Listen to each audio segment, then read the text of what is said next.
Mayor തെരഞ്ഞെടുപ്പിൽ BJP. സ്ഥാനാർത്ഥി മനോജ് ശങ്കറിന് 16 വോട്ടും ആം ആദ്മി പാർട്ടി കോൺഗ്രസ് സ്ഥാനാർത്ഥി കുൽദീപ് കുമാറിന് 12 വോട്ടുമാണ് ലഭിച്ചതെന്നായിരുന്നു വരണാധികാരി അനിൽ മസീഖ് പ്രഖ്യാപിച്ചിരുന്നത്. 8 വോട്ടുകൾ അസാധുവാണെന്നും വരണാധികാരി പ്രഖ്യാപിച്ചിരുന്നു.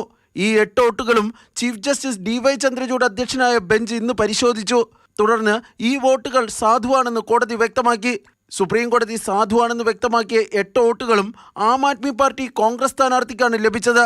ഇതോടെ 20 വോട്ടുകൾ ലഭിച്ച കുൽദീപ് കുമാറിനെ വിജയിയായി സുപ്രീം കോടതി പ്രഖ്യാപിച്ചു. തെരഞ്ഞെടുപ്പ് നടന്ന ദിവസത്തെ വീഡിയോ ദൃശ്യങ്ങൾ സുപ്രീം കോടതി കണ്ടു. ഇതിനുശേഷമാണ് നടപടിയെടുക്കാതിരിക്കാൻ കാരണമുണ്ടെങ്കിൽ 3 ആഴ്ചയ്ക്കുള്ളിൽ അത് അറിയിക്കാൻ കോടതി വരണാധികാരിയോട് നിർദ്ദേശിച്ചത്. വിധിയെ ആം ആദ്മി പാർട്ടിയും കോൺഗ്രസും സ്വാഗതം ചെയ്തു. कैमरे पर अपनी कलम से 8 आम आदमी पार्टी के वोटों को इनवैलिडेट किया, निशान लगा लगा के उनको खराब किया, कैमरे में पकड़े गए. सुप्रीम कोर्ट ने चेतावनी दी, अगर झूठ बोलोगे तो प्रोसिक्यूट करेंगे. उसके बावजूद झूठ बोला. മേയർ തെരഞ്ഞെടുപ്പിൽ വിജയിച്ചിരുന്ന ബി.ജെ.പിയിലെ മനോജ് ശങ്കർ രാജിവെച്ചിരുന്നു. ഇതേ തുടർന്ന് പുതിയ തെരഞ്ഞെടുപ്പെന്ന ആവശ്യമാണ് ബി.ജെ.പിയും ചണ്ഡീഗഡ് ഭരണകൂടവും സുപ്രീം കോടതിയിൽ ആവശ്യപ്പെട്ടത്. എന്നാൽ ഈ ആവശ്യം കോടതി നിരസിച്ചു. കഴിഞ്ഞ ദിവസം 3 ആം ആദ്മി പാർട്ടി കൗൺസിലർമാർ പാർട്ടിയിൽ നിന്ന് രാജിവെച്ച് ബി.ജെ.പിയിൽ ചേർന്നിരുന്നു. മാതൃഭൂമി ന്യൂസ്, ഡൽഹി.